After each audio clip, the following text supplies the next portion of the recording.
سمیع ہے میرا رب، اس کی ایک صفت ہے سمیع ہے، سنتا ہے۔ کیسے سنتا ہے؟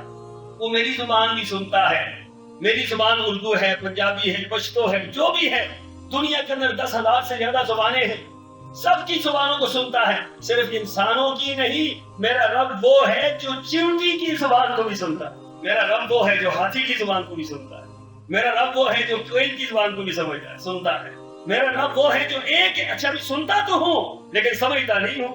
یار آپ پشتو بول رہے ہیں، آپ اور زبان بولے مجھے سمجھ آئے، یار آپ انگلش بول رہے ہیں، آپ ترکی میں گئے تھے تو یہ پریشانی تھی، یار آپ ترکی بولتے ہیں، کچھ ملی جلی ہم کوئی عربی مار لیتے تھے، کوئی وہ بیچارے مار لیتے تھے، گزارا ہو جاتا تھا۔ میرا رب کیا ہے؟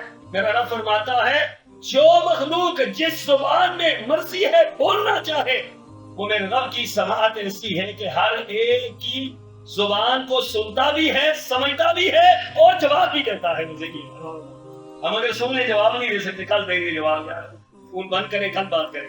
اللہ کہتا ہے نہیں، میری صرف سمیع کیسی ہے، ہر مخلوق کی سنتا ہوں، ہر حال میں سنتا ہوں، ہر کیفیت میں سنتا ہوں، ہر زبان کی سنتا ہوں، پھر ان کو سمجھتا ہوں، پھر ان کی ضرورتوں کو دیکھتا ہوں اور ساری کی ساری ضرورتوں کو پورا بھی کرتا ہوں۔ بتلائیں دنیا کے اندر کوئی ایسی مخلوق ہے تو پھر تعریف کس کی ہونی چاہیے؟ الحمدللہ رب العالمین۔